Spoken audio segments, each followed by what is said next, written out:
We get into a conversation this morning. Everybody's been throwing this word around. Youth, Gen Z, this. We now have almost used it like, you know how you get a packet of noodles, right? Mm. And then inside the packet of noodles is the little condiment. Mm. So we started to use it as a thing where we talk about the prescription for governance. And we say, with that, you must include the youth agenda, without realizing that it is part and parcel of the meal itself. It is not a side dish. It's not your salad. Well, salad should be part of your meal. Hey, we're eating vegetables, but it is everything. It is the thing that we discuss. It is the thing that we are part of. And that forms the basis for the conversation that we have this morning to round out the week. Joining us in the hot seats this morning, Noordean Khagai is an advocate of the High Court of Kenya, and Njeri Kahiga is the National Youth Leader, and they're both here in the hot seats this morning. Gentlemen, good morning. Good morning. Good morning. How are you? Ladies first. Ladies, how are you? I'm very fine. Very fine. Good to have you here. And Thank how you. are you? I'm doing well. Very good. Karibuni sana. This is the Situation Room and you're in the hot seats. We're looking at the youth perspective this morning. Yeah. And the way I thought about it last night, I said, you know what? To go from being just the condiment in the packet that you sprinkle after the fact. No, it can't be. That there's more to it, that it is part of, it is the discourse. It is where we are. And we cannot say that we'll have it as just a by the way. No, but we would like to hear where this all is now in the conversation that we have. And it's not moving forward, it is now. So we're going to get into that, but we're going to welcome you to the Situation Room. Mark has been to Ghana for the purposes of this conversation, and he's come back with a proverb from the people who say Akwaba. He's going to share that proverb with us, and then we would like you to tell us what your interpretation of it is. Yes? And please know that your opinion is very correct. Okay? It's not something you can get wrong. Knowledge is like a baobab tree. No one can encompass it with their hands. Knowledge is like a baobab tree. No one can encompass it with their hands. Noordean is going to say ladies first again. Of course. Okay. Let's go. So I'm supposed to interpret that Tell us what your now. interpretation Youth is. perspective. Yes, please. Okay. That's what you call a quick fire, I think. I think the perspective that I get from it is that we have the variety of ideas, what the young people can do, what they should be doing, but again, maybe we are confined into thinking that the youth perspective should be this way, when we should be looking at it from all aspects. Then in the Kenyan perspective, it is channeled that youths need to follow this route. When you go on the other one, you look like you're kind of crooked. So I think we should be looking at it like from a broad perspective.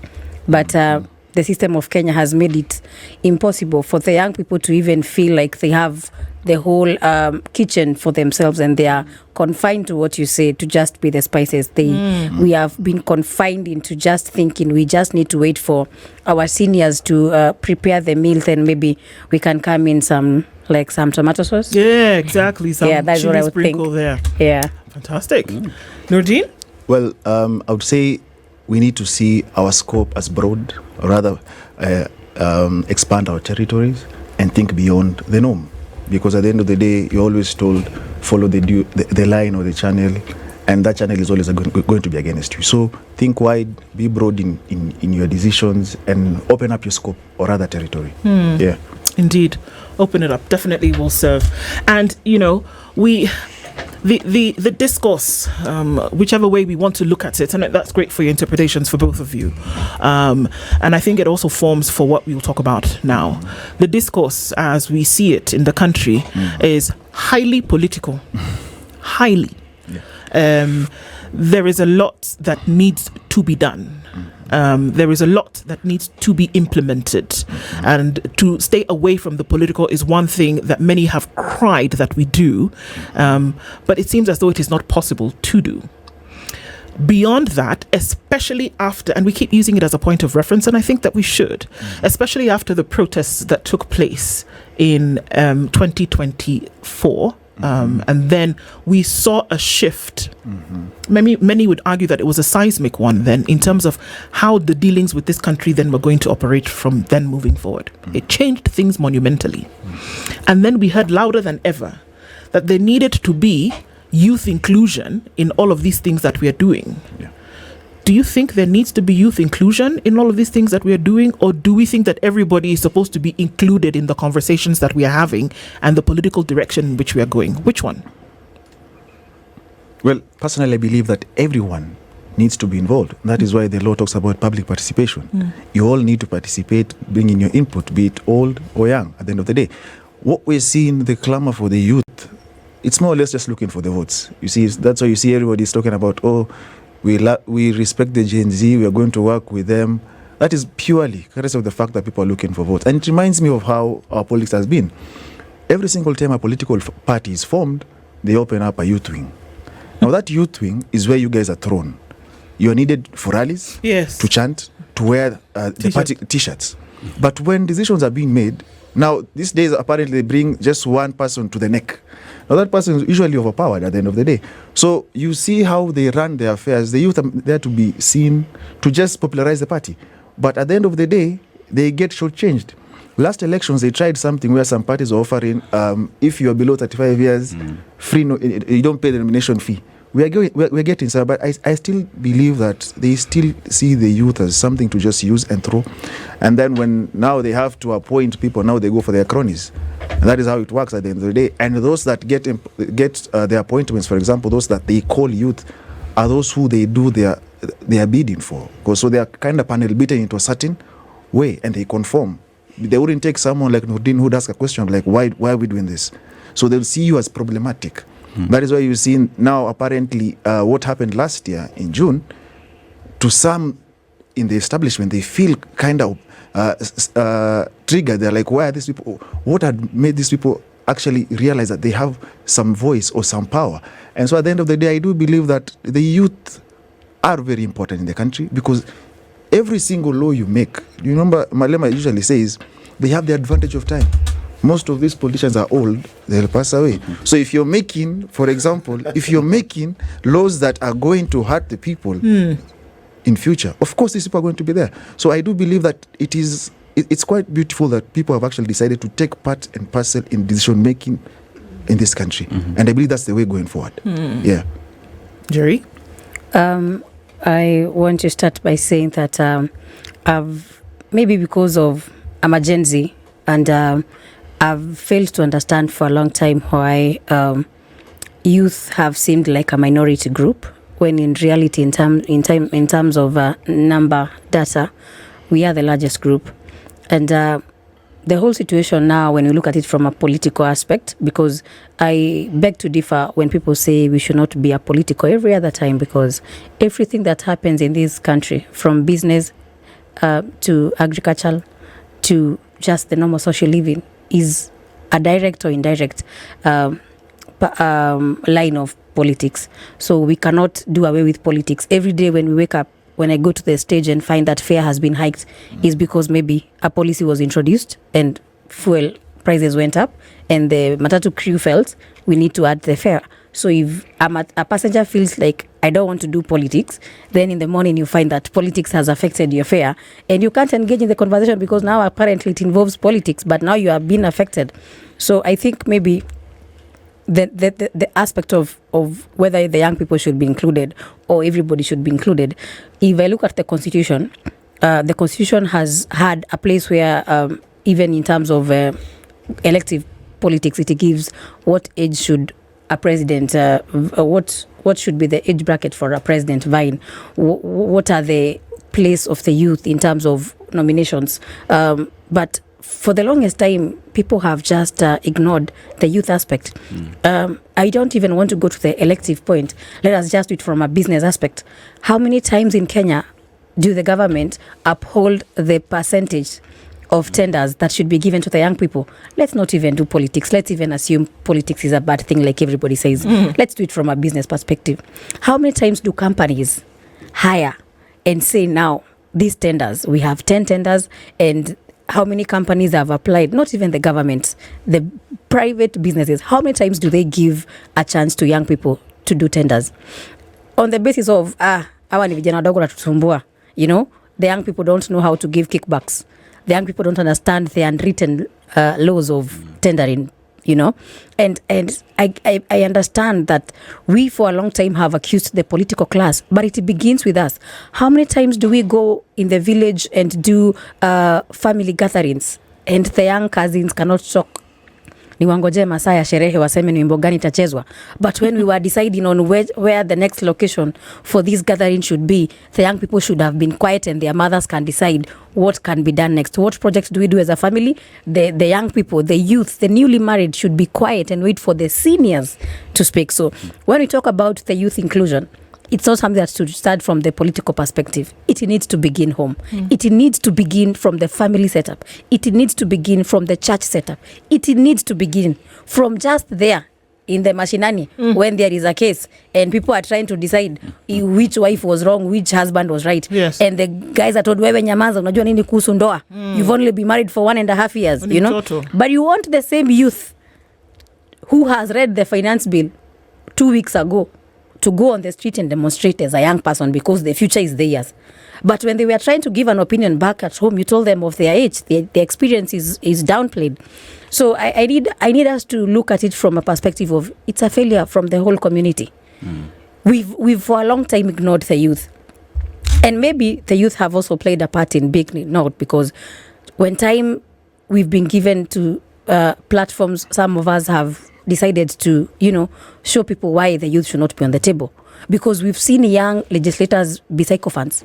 We've seen young people get into powerful positions and all they can do is give us a flamboyant life on Instagram and everywhere else.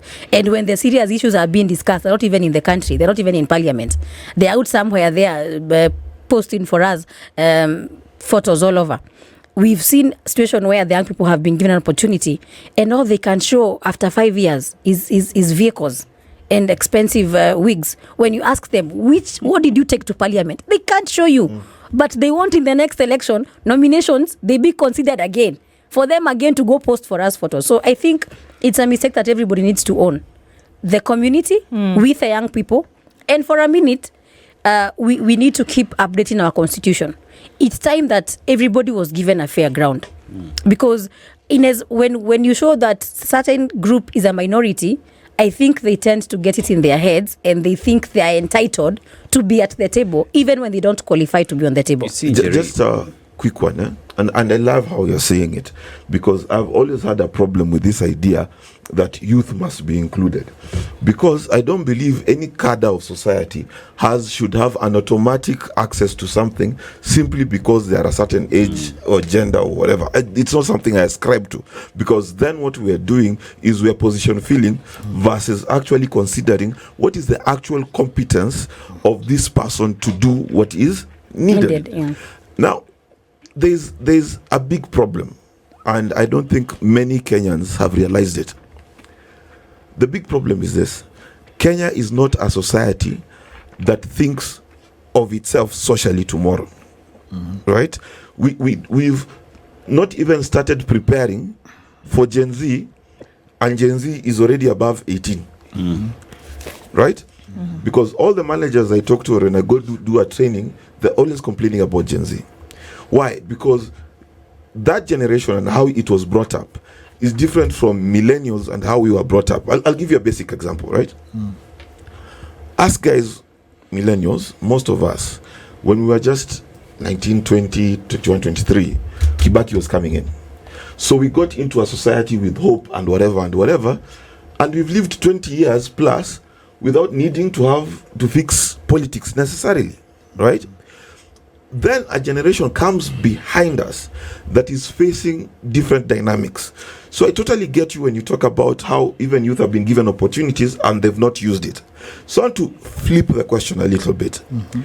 How does the political class, which you've talked about, which I also have a problem with, because youth wingers are not just people to throw stones and make things popular and say what should be danced to, but also society itself. how do we prepare a platform, not for the youth, because that's I hate that term, because it does not, in Kenya we don't even realize that this is someone who's above 18. Yeah. You get, they are allowed to make legal choices. So how does political parties and society prepare for what these incoming adults need from the older society and older politicians, for there to be flow of excellence, good manners, good behavior, and a better society? Because just choosing a youth does not mean Kenya will stop being corrupt. Yeah. True. So, personally, I do believe that the only way we can move forward from that is we change our way of doing politics. Because if you look at it by and large, it's still ethnic. That is why even you'll find a youth who, when it comes down to the issues of politics, will go to where they came from. Sadly, and that's the truth. You see, and I believe also we have an issue with the political parties. Political parties are funded by taxpayers' money. But in Kenya, they're owned by individuals. Respect the party leader, toe the party line. If you don't like, you're removed from a political party. You see, so that's a sad reality. There is no space for independent mind or independent thinking in our political parties or in our politics. And if we are waiting for the same people who actually are party leaders in these political parties to change that, they'll never do that, because that is what they know. Most of them come from the Independence Party. What they understand is divide and rule. There is no way you'll tell them, oh, by the way, we need to have ideological thinking, you need to plan ahead. Or you just asked about how do we plan in future for the young people. Of course, they've planned a debt for them. They need to pay for the rest of their lives. Oh, we are planning debts by the way. We take in mind, so you guys you can come and pay at the end of the day. So I do believe we need a shift in the way we do our things. But you cannot expect that from this political class. They can never learn anything new. What they understand is the youth are a means to an end. Use them, get there, kick the bucket. And when the saddest thing is that when we speak about those who rise above, you see, these nominations, the political parties are just charades, because at the end of the day, they have a candidate for that seat. Oh, so you want to be MP plus X, and so do you. And I see as the party leader, for example, Wotanisumbua, but will do anything I want. So I'll skew it towards you winning and you not winning. So when this person gets there, what she talks about is a flashy person, just busy on vehicles, voting yes for things they don't even understand. I watch Parliament sometimes and I'm sad. Someone just says, I'm voting yes. I ask them, why are you voting yes? They don't know. They don't even read, man. And that's a sad reality. So, like you rightfully say, it's not just about being youth. What do you have between your ears at the end of the day? What do you stand for as a person? Because most of our political parties don't stand for anything. That is why one day they tell you ODM is a pro-people party. Tomorrow it is in the same government, with the same government that people are crying about. You see, that is what we need to understand. You as a person, you want a better country moving forward. So you need to actually love yourself, love the country more than love yourself. You see, Noordean, you've mentioned something in terms of we need to change how we play politics in the country, right? The youth has seen as a card that is always there, means to an end. But one would equally say that power is never given. Of course. Power is taken. You mentioned, Njeri, about the youth are seen as the minority, yet in reality, they are the majority in the country. So then, how can the youth take advantage of these numbers to take this power from those that they say have not planned anything for them, but to pay debt? First of all, let me respond in terms of, I'm a politician. I do politics. I'm aspiring to be the women rep for Nyandarua County Camp 2027. And I'm a member of DCP party.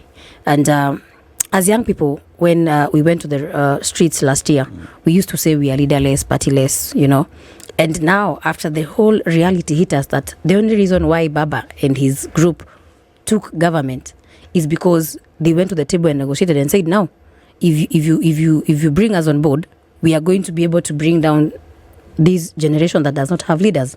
They don't even have a party. So that is how ODM got themselves some CS positions and everything. So as a young person, me and several of my colleagues, we asked ourselves now, in the next finance bill, do we still want a repeat of what we saw? Because truth be told, the only reason why we were infiltrated in the demonstration is because we didn't have a clearly cut out structure on how to start the demonstrations, where we get it to the middle and where we finish it, and then after the demonstration, then what next?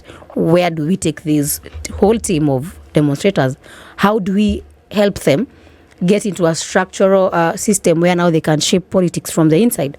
So when I decided to join DCP, we used to ask ourselves with the young people, now, joining a party is one thing, but then what happens? Mm-hmm. You need to be at the decision-making table.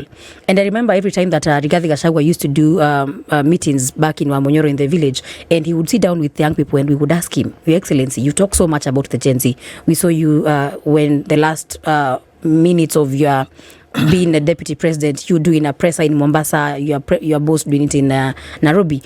And we would ask him now, how sure are we that if we decide to stop being leaderless, we're going to come to this party? What is it for us, for the young people? And I remember at one point we decided the youth wing is something that has been there long. Every other party has a youth wing. But now for us to be at the decision table, you can't just say that, we have a youth wing and this is your chair, youth league. And one of the key things that the youth stood up for in all those meetings that the DCP party leader sat down was, we need to have numbers in the neck. We need to have numbers, and not just one person, not two, not three. We need to have a number that we know these people, 5 to 5, at least 5 for startup would really work. And on the day that we were unveiling our party, I'm glad that my party leader named 5 of the young people part of the national executive. And at least as a young person, I can say I've now moved from saying that in my party I'm only represented by one person in the neck to 5 people.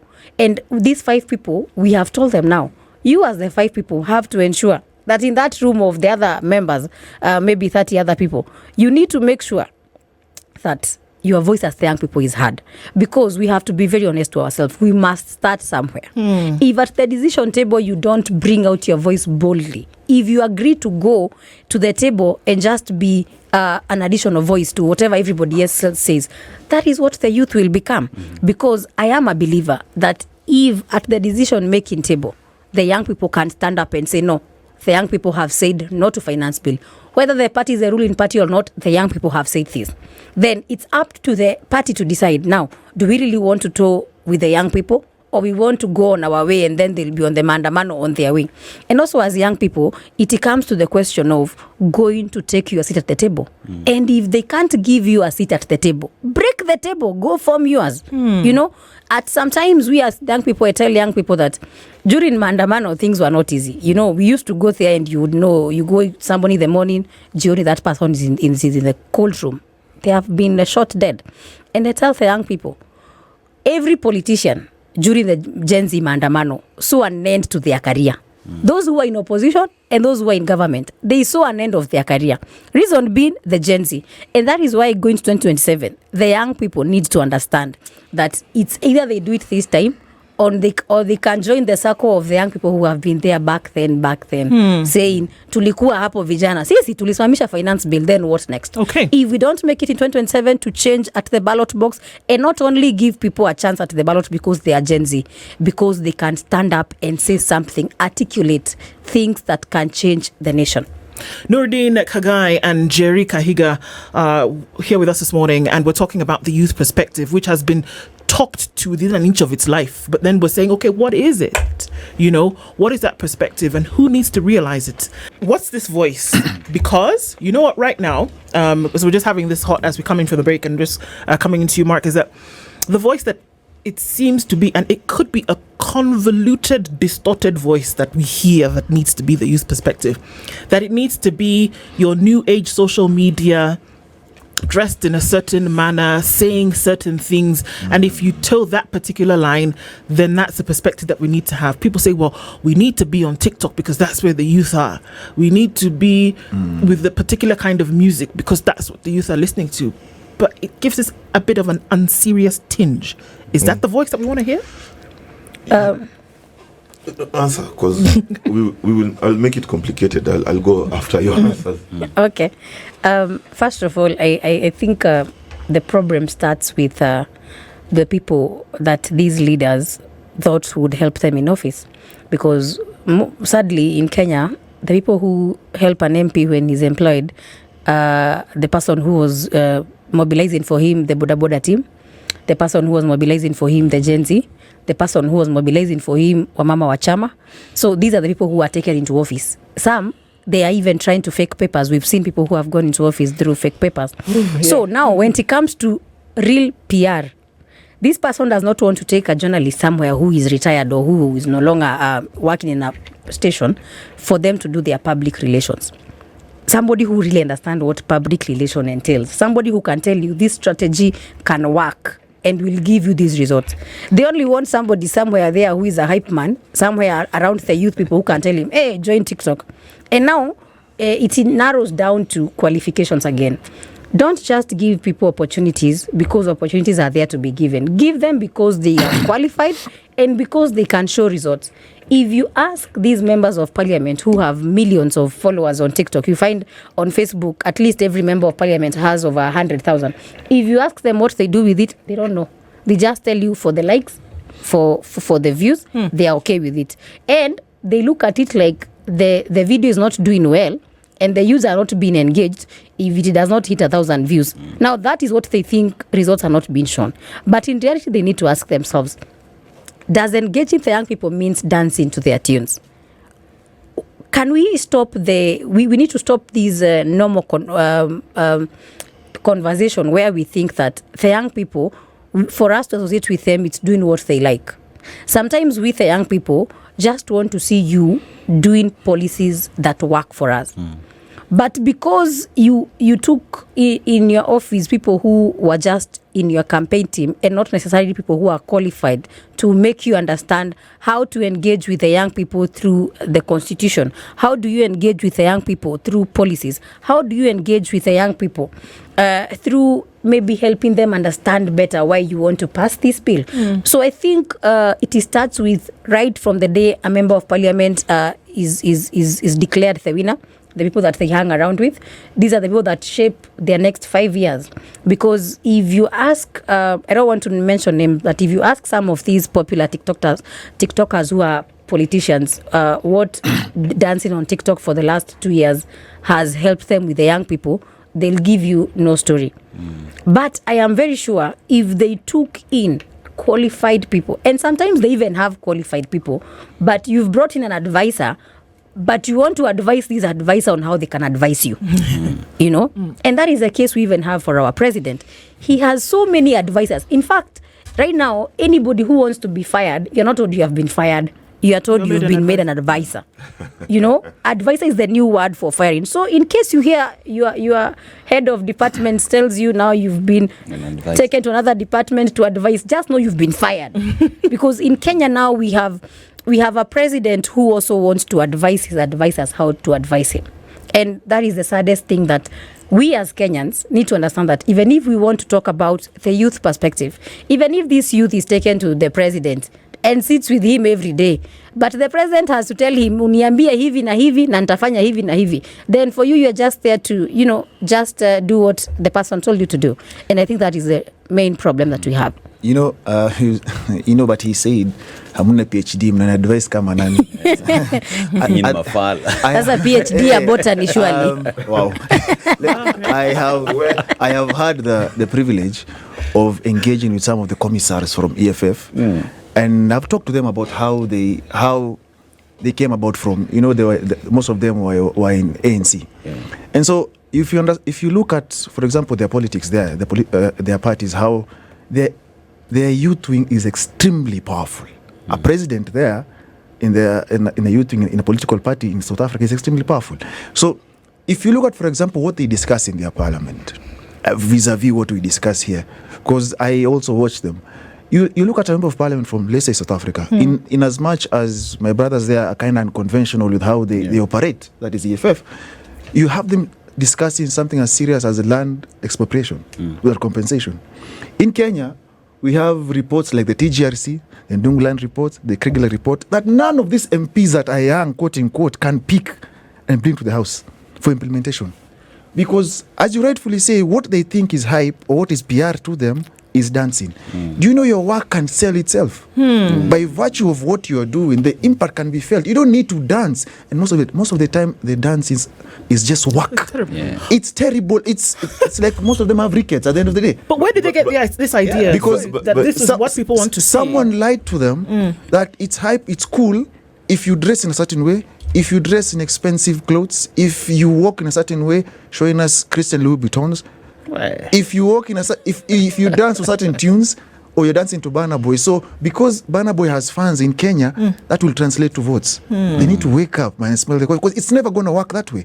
Because at the end of the day, it's what you do for your people that elected you, because you have voted on the aspect of what have you done for me. Because at the end of the day, voting is a selfish exercise. I vote for you as an MP because I expect you to represent me, to legislate on my behalf. If legislation is being brought into the House, and we were once told that the government never fails in its legislation. So if today the government wakes up, because we have an all-knowing government, and they decide that Kenyans have 2 arms, you need 1 arm. So they decide to pass that as law. You'll vote yes because you're supposed to vote yes because of party lines and party position. They need to wake up and realize that things have to change. But seeing that I am I'm an optimistic person, I believe that things will change. And since I also am a student of history, today is 15 days of celebration, right? Radio Maisha. Yes, 15 years. 15 years. Yes. Allow me to actually, to the political class, there's a song called Lokuta Monene. That song speaks about MPR and Mobutu, where they were saying MPR is here forever. They were saying Mobutu is going nowhere. Yesterday we were being told wakondani, mbu wako nje. So sisi ndo mbu. So at the end of the day, they should all listen to Lokuta Monene, because the message is in the song at the end of the day. Just a question that has been riding my mind as I hear you guys speak. And you're correct about how youth should behave, what youth should expect, and how politicians should behave. And I, for example, they should not be sucking their thumbs in parliament or eating lollipops or dancing badly outside their offices because we want them inside their office. I do not know what you're doing outside your office. I did not hire you to dance. Please stop dancing. It's bad, it's terrible, and that goes to all of you. But my question to the youth is this. You know the trending question, 100 men versus 1 gorilla. You know that question? Yeah. So a lot of the time when I hear youth speak, there are 100 men. 100 men. Then there's 1 gorilla. And there's 1 gorilla. So we did a scientific study of this mathematics, right? And realized the gorilla can only win if it has a strategy. Men will always win because they have a strategy. My question is this. Is Gen Z just a loud mob, or does Gen Z actually have a strategy? It is one thing to wish for the kind of leaders we want, to wish the kind of mentorship we want, the kind of country we want. But is there a strategy for Gen Z to actually be able to develop the discourse around our economy, discourse around our society, discourse around our politics? Because without a strategy, you're a mob, and mobs are just loud.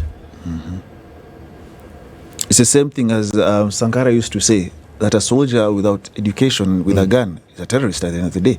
So Fact. I do believe the most important thing is, actually we need to give credit where credit is due. Because last year people were actually discussing the finance bill, civic education. We've come from far. That never used to happen.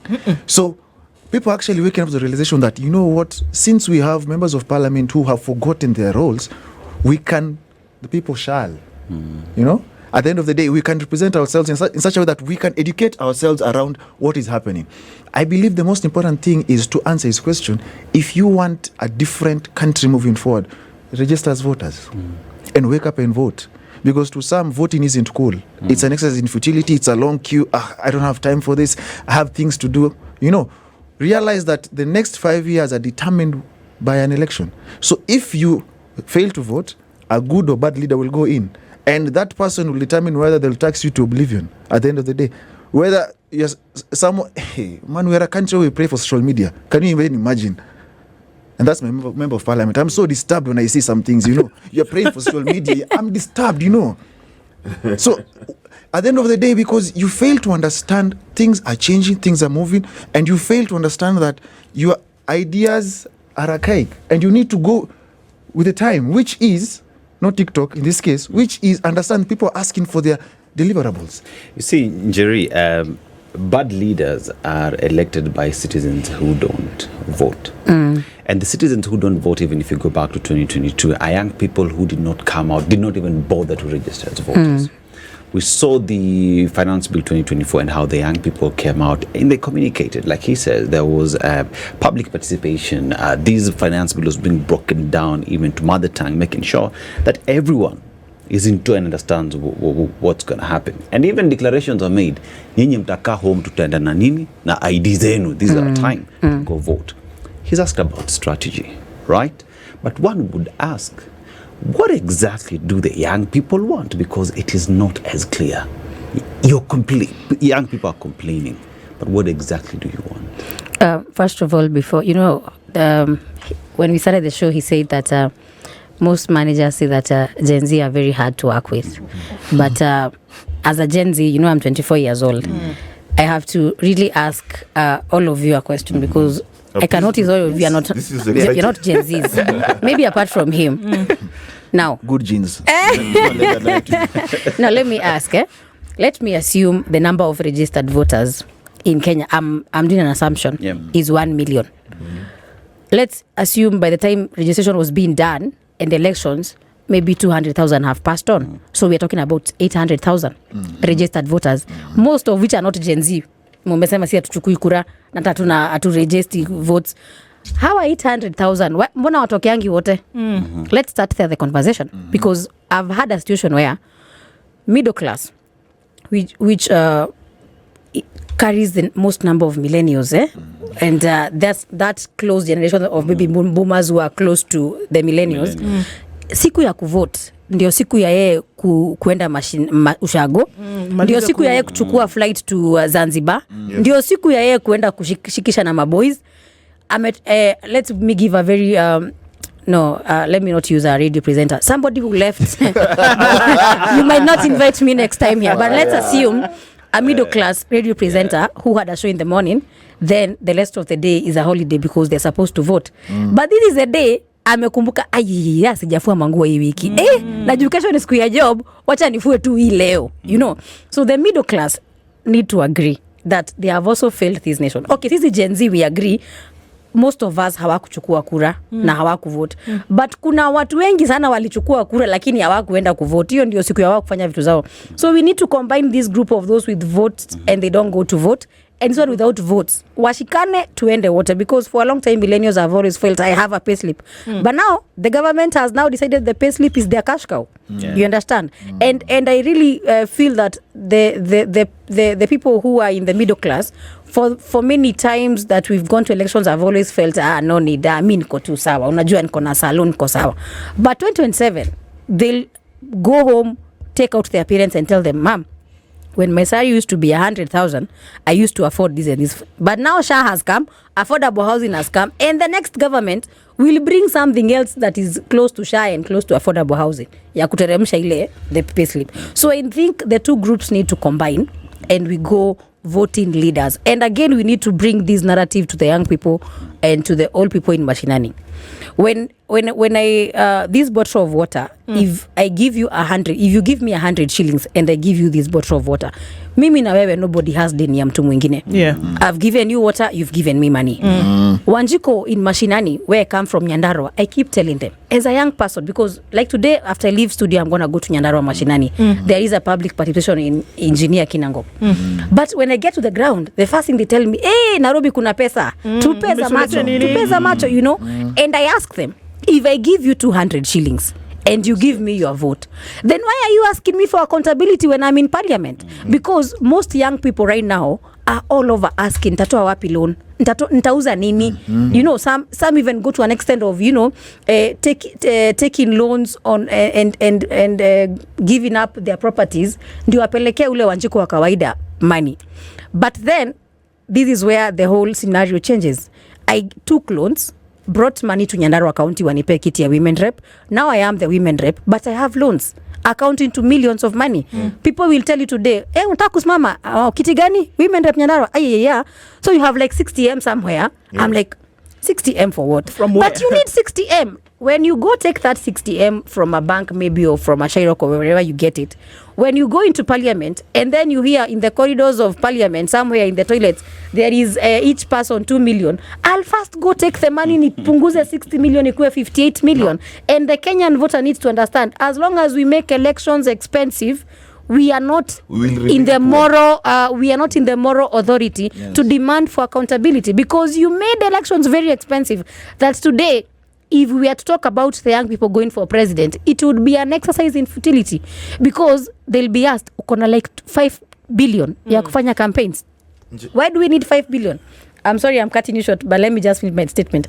I think we need to engage the conversation of young people, ensuring that in the next generation, elections become cheaper. The day that elections become just an exercise for a patriotic Kenyan, then accountability will automatically go up. But as long as we keep making elections very expensive, it becomes a rucract. In fact, somebody joked the other day that nowadays ukiona career imekulemea, biashara iendi poa, the next business idea ama nisimame MP. No, kuna business idea ingine la wacha niwasaidie, it's becoming a preacher. But ni kweli. It's an opportunity. Let me put some perspective before I ask my question, right? If you earn 100,000, you're in the top 10% of wealthiest Kenyans. 90% of Kenya's GDP is held by 10,000 people. 90%. That middle class you speak of does not really exist except in your estates, from Buruburu upwards, right? Most people in this country are poor. That's one. But number two, this country does not have true tribal kingpins. Raila Odinga himself in Nyanza cannot get 70% turnout. In fact, last election, he got 60%. Okay. Now, why do I bring these dynamics into the mix? The reason why people ascribe to a bribe to vote, the reason why people make elections expensive, the reason why accountability does not happen is because of a thing called hopelessness. It's not a behavioral problem. Those people are not dumb. They're saying Dennis is coming to be an MP. He will never help me. Let me get the 500 tumalizane. Right? And I always say that a good leader is a merchant of hope. Right? When we listen to a lot of Gen Z speech, we see the ability to read the problem. What then is the solution to Gen Zs, to the nation, that gives us hope? Noordean?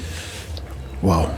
You see, at the end of the day, I do believe, like you rightfully said, the voter knows that once he or she votes for you, they'll never see you. Yes. That's a sad reality. And I bring it back to where I started from. You guys thought that 100 years of Kanu was a joke. Impoverish them to use them. It's the same kids who grew up in Kanu now the bosses, they understand that, And so the voter has yet to see a leader that has actually, you said, sell hope. The president sold hope in 2022. Leaders sell hope but never actualize that. And that is the problem. That's not the kind of hope I'm talking about. I know. I'm just telling you. So at the end of the day, let me elucidate. Just allow me to. There's hope that a leader will do. There's hope the people carry to execute. I hope you understand the difference. Yeah, I do. Yeah, okay. So at the end of the day, up until the voter sees the results, they will always know that election is a means to make a 500 bob, a packet of flour, or have campaign t-shirts. Some of them wear them as their clothing. There are guys who actually wear those shirts as everyday wear. Yes. Everyday wear. Atavaa leo hii chama ataenda akibadilisha tu. That's a sad reality. And she rightfully says there is no single way you will vote for that person, and it changes. So I do believe the voter also has to rise to the occasion and understand that an election process In as much as it is a patriotic process, it is also a selfish process to you as a person. You have children that have to go to school. He talked about middle class. Most of them are a sickness away from poverty. True. So you want healthcare to work. You want your children to live in a better country. You want services delivered to you. The question is, you always have two candidates. You have the one with the mullah, but the 500 shillings is now back. The currency that was back then. Yes. Again, 100 years of that thing. I told you guys. So you have to ask yourself, will we decide to go this way or change? But the sad reality is, as she's telling you, if today she goes to the ground, akiwacha tamwambia unatuacha aje. And if she doesn't panga them, kesho they won't come, because they know Noordean will come and they'll leave them with 500 bob each. Yes. So you as a voter, in as much as you're crying for accountability, crying to end corruption, you also have to ask yourself, do you also have to, your morality also has to play a part. Do you really want a change? There is no way you'll elect a thief to go and make anti-theft laws. Is he mad? Supposed to make money. And the sad reality is, we also need, we've made politics a lucrative enterprise, a place to go and make money. That is why I support things like no CDF for MPs, because they don't legislate, they don't represent, they don't oversight. After 5 years, anakuja ambia niliwajengea choo, niliwekea DSTV. But my question is, when this law was being passed, where were you to articulate my issues? On a trip to Dubai. You know what? This is again one of those conversations that doesn't end, and it shouldn't. We shouldn't be concerned that we've left a cliffhanger. You know why? Because there are dots to be connected onto the next one, and time doesn't allow us to go beyond this place where we are. But there are certain thoughts that we've already put out there to start to be consumed, and we've had very powerful ones this morning. And it's the desire that we actually latch onto those and then start to say, okay, really, this is what it is. This is the truth. How can you expect more from the one that you have, essentially insisted to take from? And I think that's important for us to talk about.